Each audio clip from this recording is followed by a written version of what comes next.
ये क्या हो रहा है? भाइयों, आप लोग भोले लोग हो, आप लोगों को ठगा जा रहा है। कौन ठग रहा है हमें? वही बुद्ध और उसके भिक्षुक। हमने सोचा क्यों ना आज उनकी परीक्षा ली जाए। प्रतिदिन निःशुल्क ही भिक्षा ले जाते हैं। पर वो तो महात्मा लोग हैं। कहानी का महात्मा? आज देखते हैं उनमें आध्यात्मिक शक्ति है या नहीं। यदि नहीं तो उन्हें धक्के मारकर राजगीर से बाहर निकाल देंगे। अवश्य। भाइयों सावधान, 2 भिक्षुक इधर ही आ रहे हैं। आइए आइए भिक्षुकगण आइए, आप ही की प्रतीक्षा हो रही थी, पधारिए। देखिए, यह चंदन का भिक्षा पात्र बांस पर रखा हुआ है। यदि आप बांस को बिना छुए चंदन का भिक्षा पात्र निकाल दें तो आपको भिक्षा मिलेंगी, अन्यथा नहीं। हमें क्षमा कीजिए।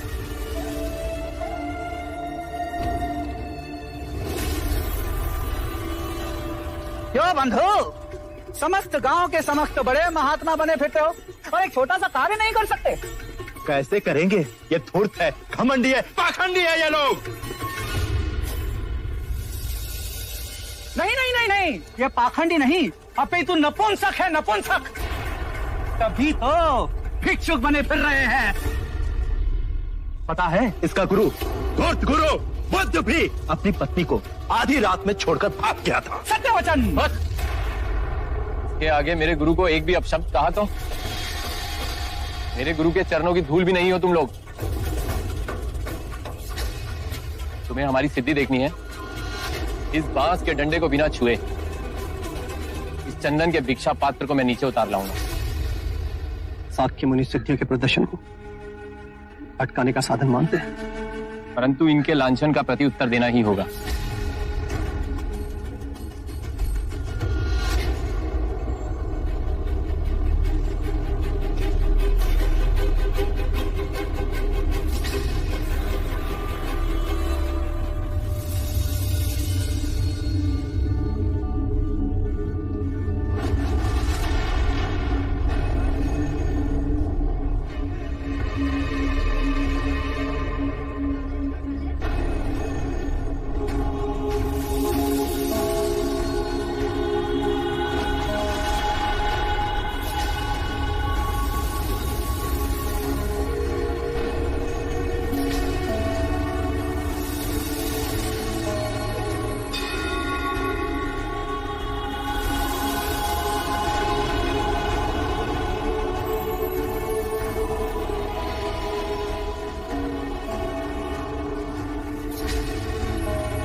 प्रभु क्षमा करें, प्रभु क्षमा करें।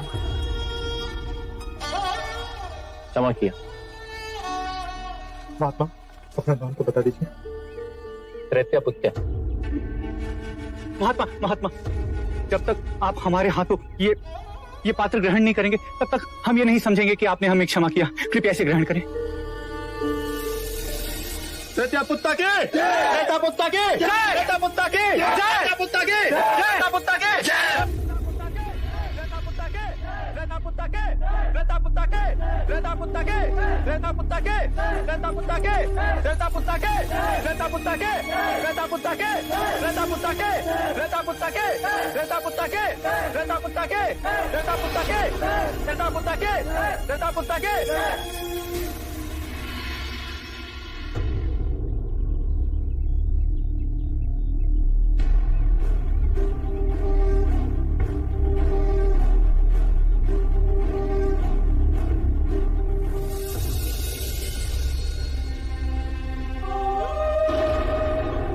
अब ये लोग धर्म को नहीं, व्यक्ति को पूजेंगे। धर्म का विनाश होगा और चमत्कारी पूजे जाएंगे। इसके बाद संघ के किसी भी भिक्षु ने अपनी सिद्धि का प्रदर्शन किया तो वो मेरा सहयात्री नहीं होगा। समाधान मांगता हूँ, इन्होंने हमें अब जब कहे पूरा कहा, मैं चुप रहा, पर आप पर लांछन लगाए तो मैं सह नहीं सका।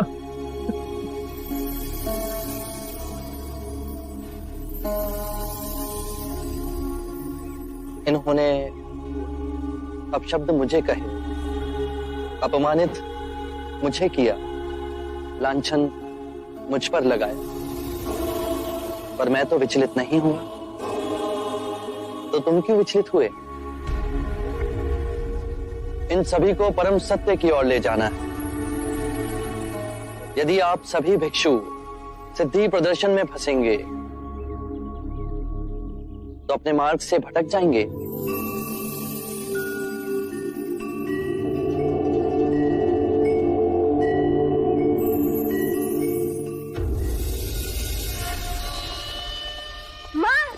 देखो मैं तुम्हारे लिए क्या लेके आई हूँ। आज देवदत्त काका है ना, मुझे वन में ले गए थे। वहाँ मैंने ये पीले पुष्प देखे। देवदत्त काका ने बताया कि ये पीले पुष्प आपको बहुत अच्छे लगते हैं। ये अच्छे है ना माँ?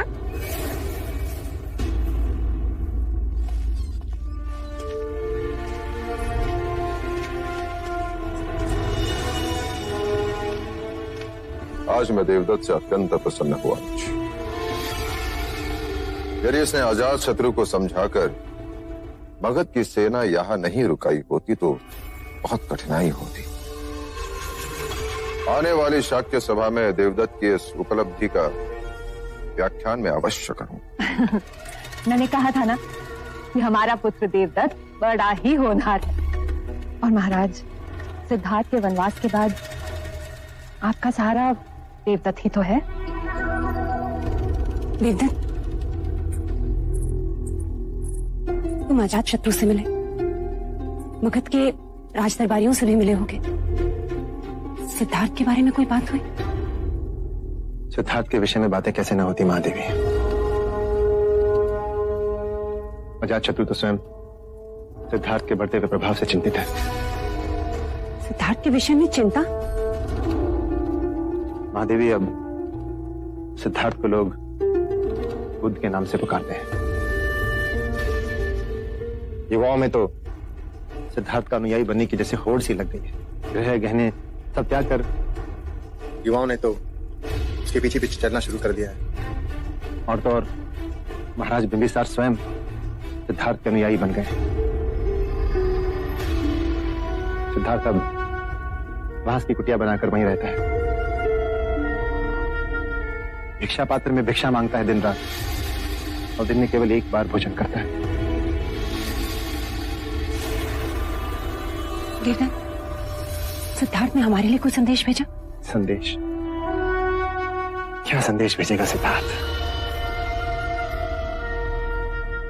भूल गया है हमें महाराज।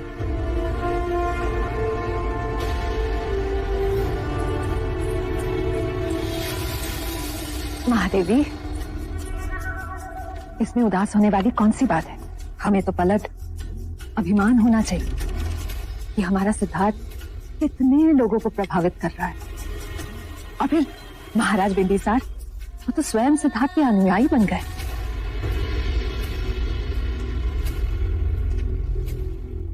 सिद्धार्थ कपिलवस्तु का महाराज न बन सका, राज्य किया वो भी महाराज न बनकर।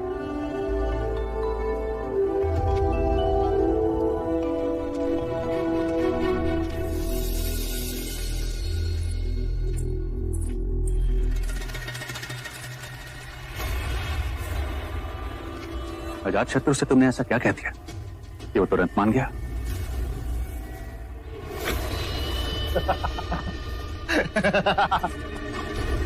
अजात शत्रु मगध का नरेश बनने को व्याकुल है, और मैं शाक्यों का महाराज। बस हो गया दोनों में सौदा कि वो महाराज बिंबिसार की सेना को यहीं रहने दे, और फिर उचित अवसर पाकर मैं अपनी सेना को वेश बदलकर मगध की सेना के रूप में वहां भी भेज दूंगा, और महाराज बिंबिसार अजात शत्रु मगध का सिंहासन पालेगा, और मुझे शाक्यों का महाराज घोषित कर दिया।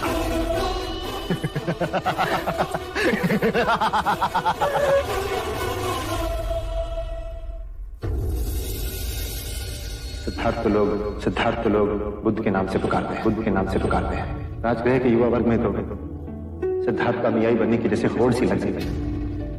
गृह गहने सब त्याग कर गेरुआ धारण कर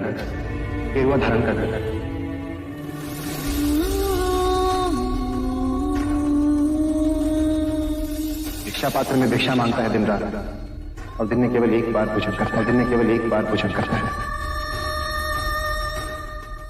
बांस की कुटिया बनाकर वहीं रहता है।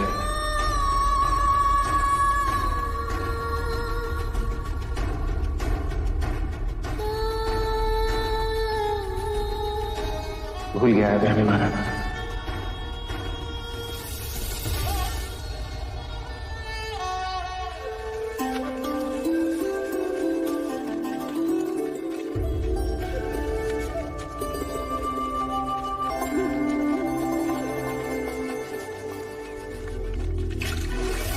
सारी दुनिया, जो आदमी लोगों की बसी बसाई गृहस्थियों को उजाड़ रहा है, लोग उसी की जय जयकार कर रहे हैं। मेरे पति को भिक्षु बना दिया। तुम पाखंडी हो। तुम्हारे भिक्षु चमत्कार दिखा के युवाओं को फंसाते हैं और उन्हें भिक्षु बनाते हैं। अरे तुम्हारे जैसे ढोंगी को तो ऐसा दंड मिलना चाहिए। तुम करुणा का पाठ सिखाते हो ना सबको, लेकिन तुम्हें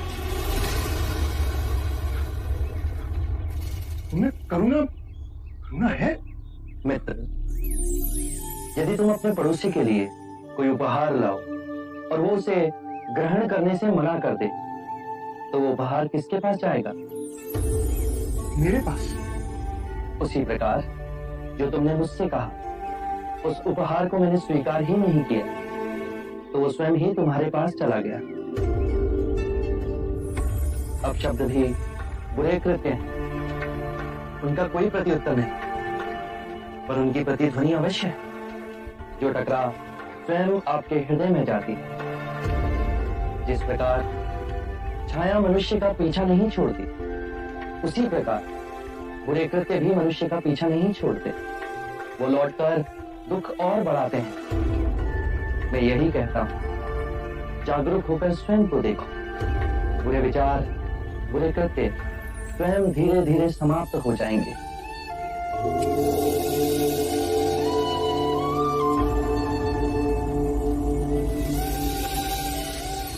आप महान हैं।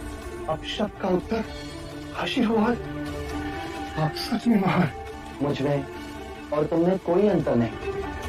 मैं जाग गया, तुम भी जाग जाओ।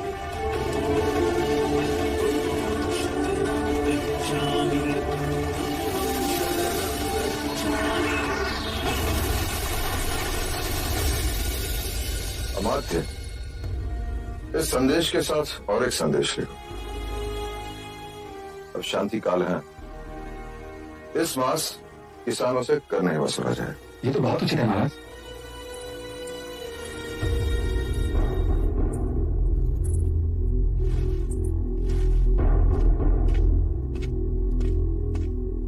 क्या हुआ देव? महाराज, यशो को। यशोधरा ठीक तो है? बहुत दिनों से वो यहाँ भी नहीं आई। क्या हुआ उसे? मैं नहीं कह पाऊंगी, आप स्वयं चलकर देख लीजिए। यशोधरा,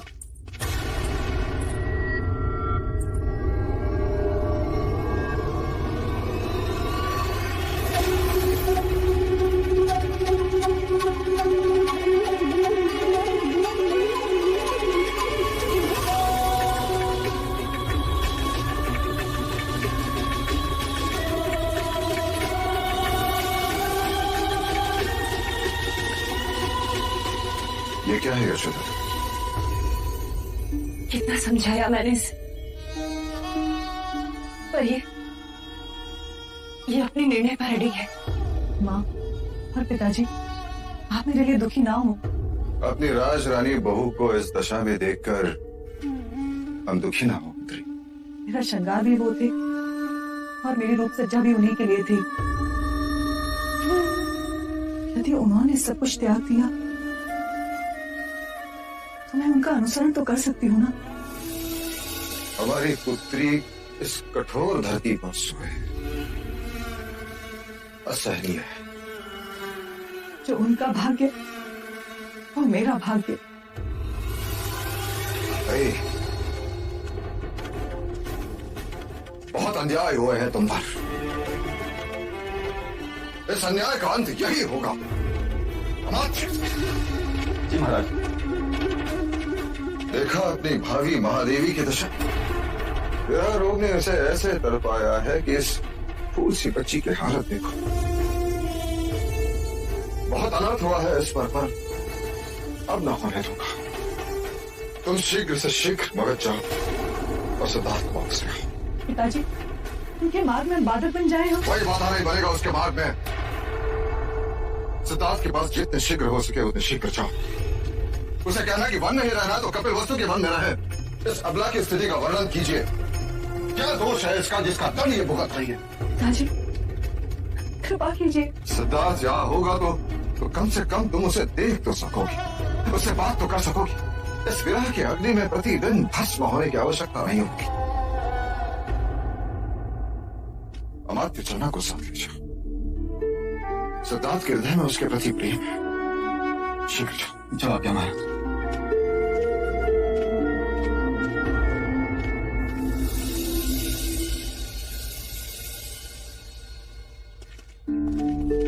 राहुल काका, राहुल, चन्ना काका, इसको पिताजी को अवश्य दे देना और उनको कहिएगा कि मैं उन्हें देखना चाहता हूँ। राहुल, इस तरह अपने पिता को विवश करना उचित नहीं। नहीं माँ, आप उन्हें लेकर आएगी ना? हाँ छोटी युवराज, आपके पिता के बिना मैं न आऊंगा।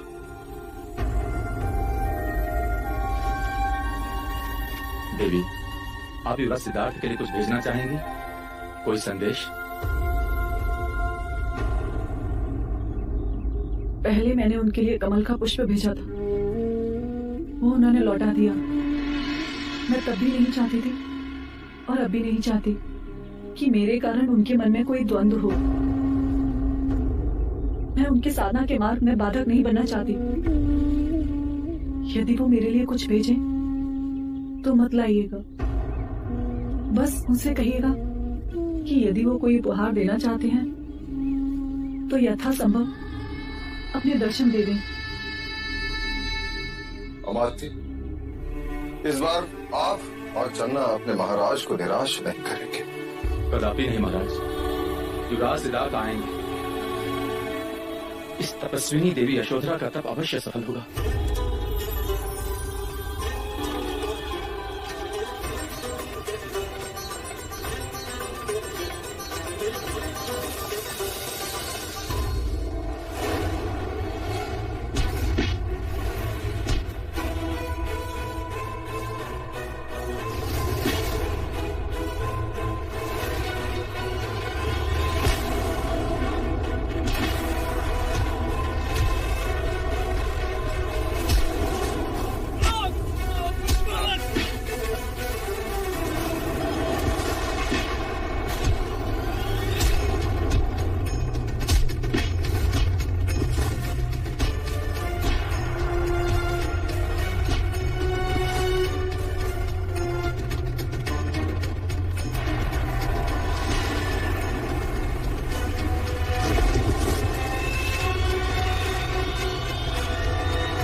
हमने छल से नहीं, बल से तुम्हें परास्त किया।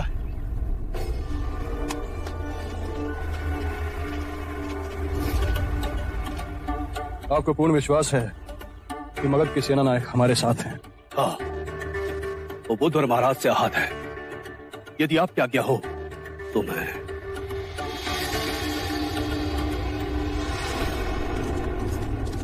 बुद्ध की लगाई हुई आग से इसका घर जलकर राख हो गया। सेना नायक का दामाद इसकी बेटी को छोड़कर भिक्षुक बन गया। जब इसने महाराज बिम्सार के सामने गुहार लगाई तो जानते हो उन्होंने क्या कहा? आपके दामाद ने दिशाहीनता को छोड़कर सही दिशा की ओर चलने का संकल्प दिया है। किसी के जले पे नमक छिड़कना कोई महाराज से सीखो।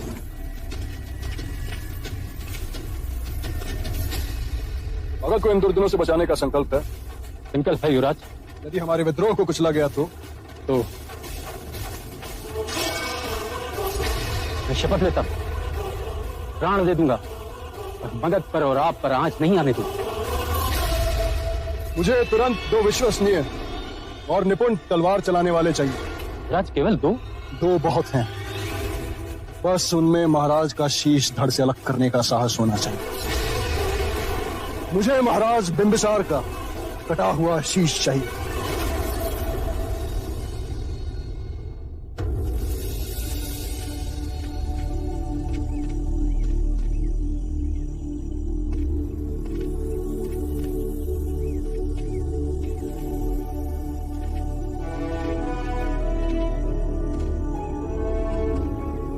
सुनिए, आपके बुद्ध कहाँ मिलेंगे?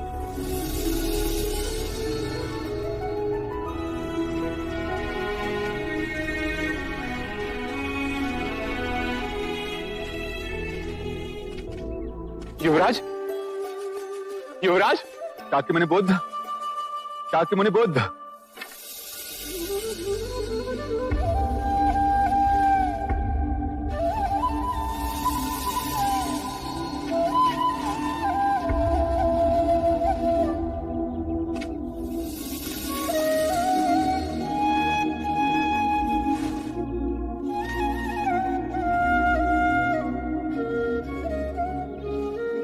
मेरे प्रिय भिक्षुओं,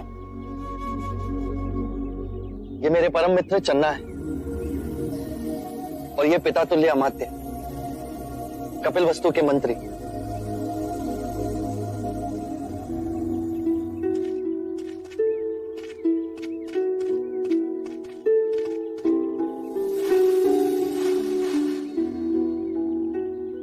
सात वर्ष हुए कपिलवस्तु छोड़े आपको।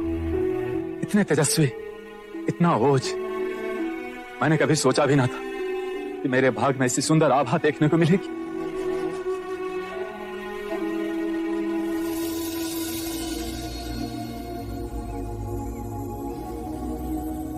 माता प्रजापति और पूजनीय पिताश्री कैसे हैं? आपके जाने के पश्चात कभी भी हमने उन दोनों के चेहरे पे खुशी नहीं देखी। अब तो महाराज के स्वास्थ्य भी गिरने लगा है। शाक्यगण की सभा में वो अरुचि से जाते हैं। ये युवराज राहुल ने आपके लिए भेजा।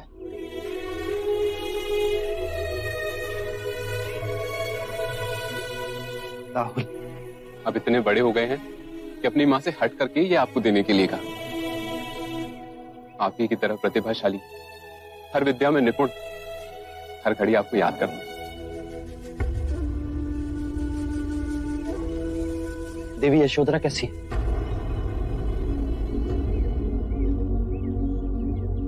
देवी यशोधरा के विषय में हम आपसे कुछ न कहेंगे।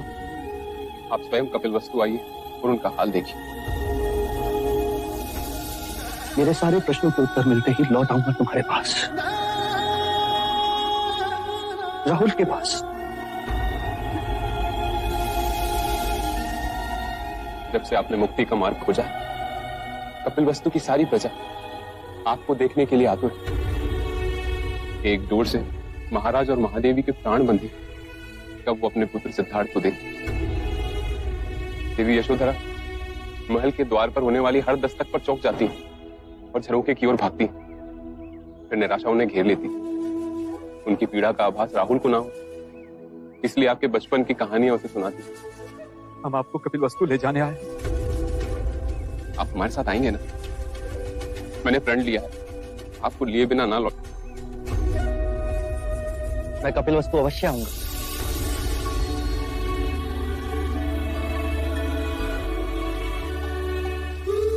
मैंने तुम्हें वचन दिया था यशोधरा, मैं तुमसे मिलने आ रहा हूं।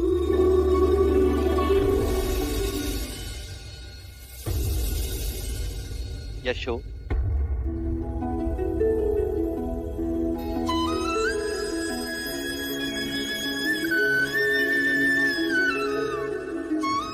देखो मैं लौट आया,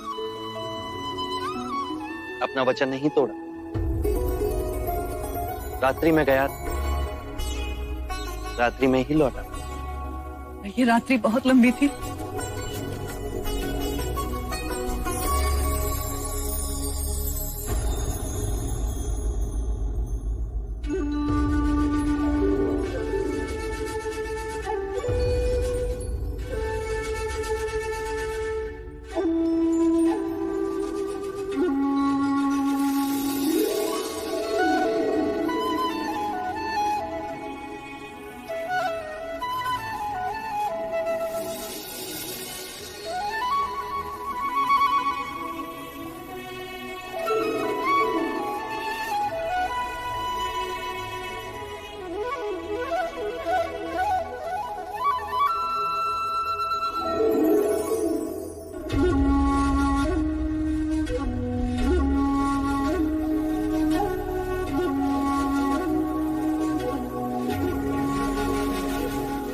ये धुन मुझे दादी रानी ने सिखाई।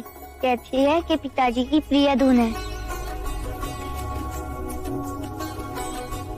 माँ, तुम बड़ी प्रसन्न दिख रही हो। हाँ, तुम्हारे पिताजी जो घर आ रहे हैं। सच माँ? हाँ, तुम्हारे पिताजी स्वयं मुझे स्वप्न में आकर कहकर गए।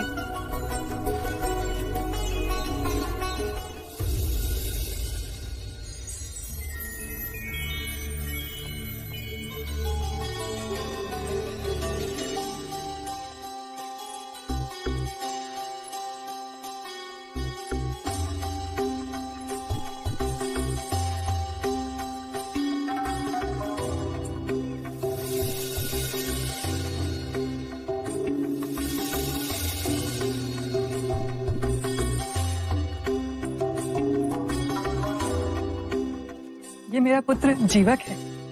जब से तक्षशिला से वापस आया है, आपके दर्शन को व्याकुल है। आपके दर्शन को तो मैं भी आतुर थी। क्या अभ्यास करते हो? इस समय पिताश्री से पंचशील की शिक्षा ले रहा हूँ। क्या मैं बड़ा होकर आपका अनुयायी बन सकता हूँ? अवश्य, क्यों नहीं?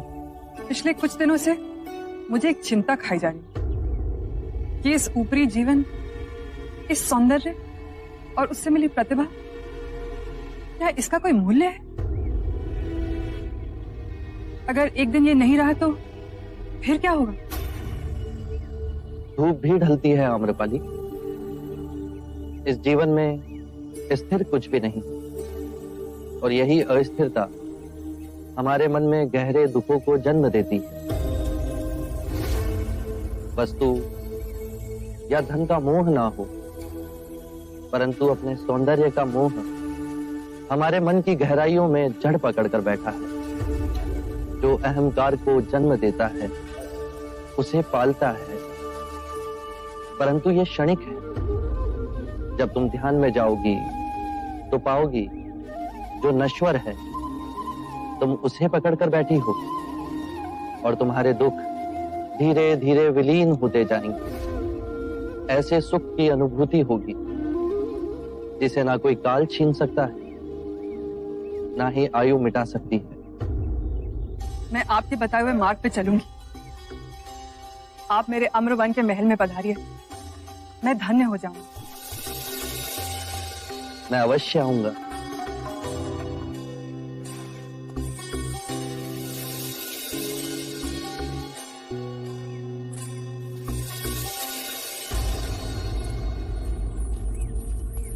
जब आप आम्रपाली से बात कर रहे थे तो उसके रूप का कोई आप पे प्रभाव ही ना पड़ा। आप में अजर चेतना है, पर किसी भिक्षु के समक्ष ऐसी सुंदर स्त्री आ जाए तो किस प्रकार वो आप साथ संभाव उत्पन्न करे। रूप और कुरूप, ये दोनों ही विभाजन हमारे मन ने ही बनाए हैं। ये उन्हीं 5 तत्वों से मिलकर बना है जिससे सारी सृष्टि बनी। यदि हम एक कलाकार की दृष्टि से देखें तो कोई भी वस्तु अद्भुत और कोई भी वस्तु कुरूप ही दिख सकती है। ये बादल, ये हवा, ये सूर्य की किरणें, पतझड़ में सुनहरे वृक्ष और ये बांस का मनोरम वन, सब सुंदर है। संभवतः ऐसी कोई सुंदरता नहीं जो एक मनुष्य की एकाग्रता को क्षीण कर सके, जितनी नारी की सुंदरता। यदि नारी के रूप ने मनोग्रहित किया तो पुरुष अपने मार्ग से भटक सकता है। यदि आप अपने चित्त की गहराई में जाकर देखें तो आप जिसे सम्यक दृष्टि से देख रहे हैं, वो दोनों कभी आपको अपने मुंह में नहीं बांध सकेंगे। फिर सौंदर्य क्या है बुद्ध? सौंदर्य जो अमिट है, जो कभी दुखों का कारण नहीं बनेगा, वो करुणामयी मुक्त हृदय कभी भी कार्य कारण से बंधा नहीं होता। वो हृदय जिसमें शांति और आनंद का भाव हो, वही परम सत्य है। बस अभ्यास करो, ये द्वार सबके लिए खुले हैं। बस पहला पग आपको स्वयं उठाना है। धन्यवाद आपका। आपकी जिज्ञासा से सौंदर्य ज्ञान हमें मिला।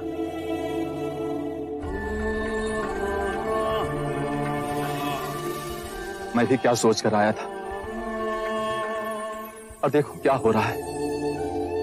मैं बुद्ध को कपिल वस्तु ले जाने आया था, पर अब मैं स्वयं यहीं रहना चाहता हूं, आपके संग, आपका भिक्षु बनकर। आप मुझे भिक्षु बनाएंगे ना? अवश्य। कपिल वस्तु जाने के बाद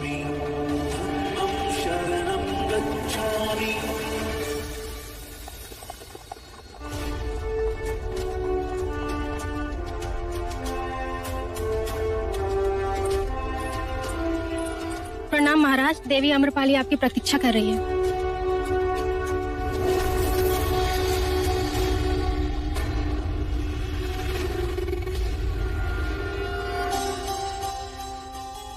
आज मैं बहुत आनंदित हूँ। धन्यवाद हमारे तो आज बुद्ध के दर्शन मिले। जीवक भी पूछ रहा था कि वो बुद्ध का अनुयायी बन सकता है या नहीं।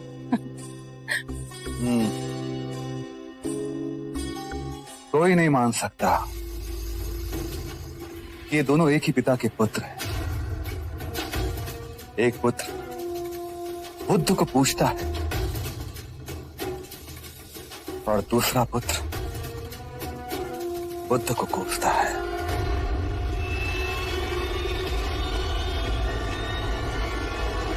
न जाने अजात शत्रु की महत्वाकांक्षाएं उसे किस गहरी खाई में ढकेल देंगी। क्षत्रियों का धर्म केवल युद्ध करना नहीं है, शांति स्थापित करना भी क्षत्रियों का ही धर्म है।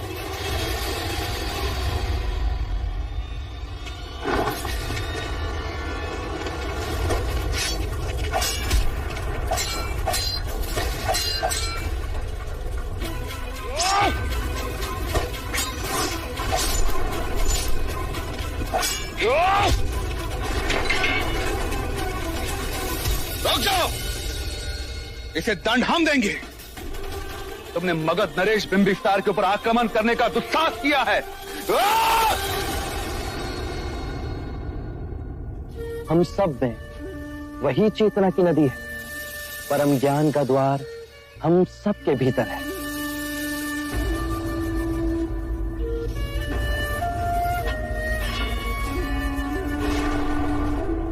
जाओ, मैं तुम्हें जीवन दान देता हूं।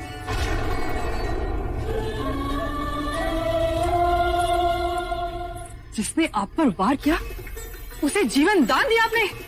मैं बुद्ध का अनुयायी हूं, उनके पंचशील सिद्धांतों का उल्लंघन नहीं कर सकता। पर इससे पूछिए तो सही, ये आक्रमण आप पे किसने करवाया?